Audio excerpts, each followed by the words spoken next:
आप सभी भक्तगणों का स्वागत है हमारे चैनल में। मां महागौरी की कथा। नवरात्रि का 8वां दिन मां दुर्गा के 8वें स्वरूप मां महागौरी को समर्पित है। देवी महागौरी को श्वेतवर्णा, अत्यंत कोमल एवं करुणामयी माना गया है। उनका रूप चांद की तरह उज्ज्वल और पवित्र है। उनके हाथों में त्रिशूल और डमरू रहता है और वे वृषभ यानी बैल पर विराजमान होती हैं। महागौरी की पूजा से भक्तों के सभी कष्ट, पाप और दुख मिट जाते हैं तथा उन्हें मोक्ष की प्राप्ति होती है। जन्म और रूप का रहस्य। एक बार की कथा है कि भगवान शंकर की कठोर तपस्या से प्रसन्न होकर मां पार्वती ने उन्हें अपने पति रूप में प्राप्त किया। किंतु विवाह के लिए जब वे कैलाश पहुंची तो उनके शरीर पर वर्षों की तपस्या और कठिन वनों में रहने के कारण धूल मिट्टी और कठोरता छा गई थी। उनका वर्ण काला और शरीर दुर्बल हो गया था। भगवान शिव ने जब पार्वती के इस रूप को देखा तो उन्होंने गंगा जी को बुलाया और उनसे पार्वती को स्नान करवाने को कहा। जब गंगा ने देवी को पवित्र जल से स्नान कराया तब उनका सारा मलिन रूप दूर हो गया और वे अत्यंत सुंदर गौरवर्णी चंद्रमा की तरह उज्ज्वल और अलौकिक प्रकाश से युक्त हो गईं। इसी कारण उन्हें महागौरी कहा गया। देवताओं की कृपा। देवी महागौरी के प्रकट होते ही संपूर्ण लोक में मंगल की ध्वनियां गूंजने लगीं। देवताओं ने पुष्प वर्षा की और सभी ने उन्हें प्रणाम कर आशीर्वाद मांगा। भगवान शंकर ने उन्हें अपने अर्धांग में स्थान दिया और कहा कि इस स्वरूप की पूजा से मनुष्य के सभी पाप नष्ट हो जाएंगे तथा उसे शुद्धता और मोक्ष की प्राप्ति होगी। महागौरी का महत्व। मां महागौरी को शांति और करुणा की देवी कहा गया है। वे सदा अपने भक्तों पर दया बरसाती हैं। उनकी आराधना से जीवन में पवित्रता आती है। मन, वचन और कर्म से शुद्धता का अनुभव होता है। विवाह में आने वाली बाधाएं दूर होती हैं। धन, सुख और समृद्धि का आशीर्वाद मिलता है। भक्त को मानसिक शांति और आत्मबल की प्राप्ति होती है। मां महागौरी की कथा। विशेष प्रसंग। कथाओं में वर्णित है कि जब मां पार्वती ने भगवान शिव को पति रूप में पाने के लिए हिमालय पर घोर तपस्या की थी तब उन्होंने कई वर्षों तक केवल वायु और जल पर जीवन व्यतीत किया। कठोर तपस्या के कारण उनका शरीर काला पड़ गया।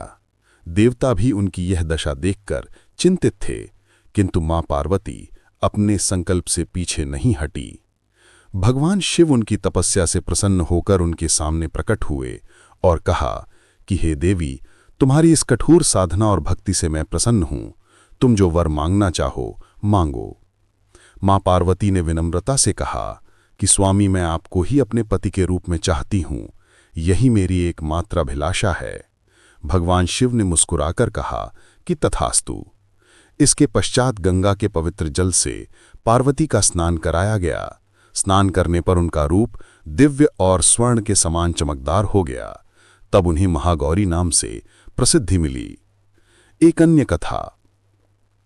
एक और कथा के अनुसार जब दानवों का अत्याचार बढ़ा तो देवताओं ने मां दुर्गा का आवाहन किया। उस समय मां ने अपने अनेक रूपों से असुरों का संहार किया। महागौरी के स्वरूप में उन्होंने शांति और करुणा का संदेश दिया। उन्होंने कहा कि असत्य और अधर्म का नाश अवश्य होगा, परंतु उसके बाद संसार में शांति और सद्भाव बना रहे, यह भी आवश्यक है। मेरा यह रूप उसी शांति और करुणा का प्रतीक है। प्रतीक और स्वरूप। मां महागौरी की 4 भुजाएं हैं।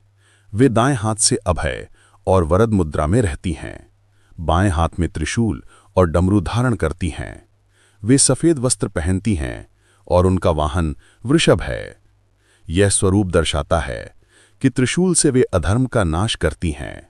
डमरू से सृष्टि में शुभ ध्वनि और सकारात्मक ऊर्जा फैलाती हैं। अभय मुद्रा से भक्तों को भयमुक्त करती हैं। वरद मुद्रा से वरदान प्रदान करती हैं। महागौरी की पूजा विधि।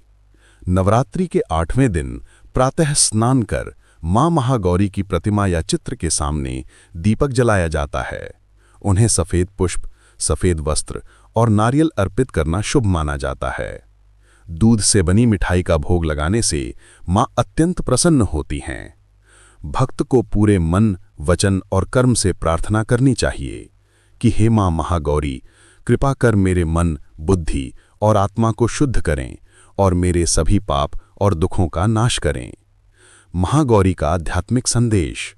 मां महागौरी हमें यह सिखाती हैं कि धैर्य और तपस्या से सब संभव है। कठिनाइयां चाहे जितनी भी हों, अगर मन दृढ़ हो तो सफलता अवश्य मिलती है। पवित्रता का महत्व। बाहरी और भीतरी दोनों प्रकार की शुद्धता जीवन को सफल बनाती है। शांति और करुणा ही सच्ची शक्ति है। असुरों का नाश करने के बाद भी मां करुणा और शांति का संदेश देती हैं। भक्तों का अनुभव। भक्त मानते हैं कि मां महागौरी की सच्चे मन से पूजा करने पर विवाह में देरी की समस्या दूर होती है, संतान सुख, धन समृद्धि और मानसिक शांति प्राप्त होती है। जिनका मन हमेशा अशांत रहता है, उन्हीं मां महागौरी की आराधना करनी चाहिए। निष्कर्ष। नवरात्रि का 8वां दिन मां महागौरी की उपासना का दिन है। उनका स्वरूप पवित्रता, शांति, करुणा और दिव्यता का प्रतीक है। उनकी कृपा से भक्त जीवन के सभी दुखों से मुक्त होकर मोक्ष की ओर अग्रसर होता है। धन्यवाद आप सभी भक्तगणों का।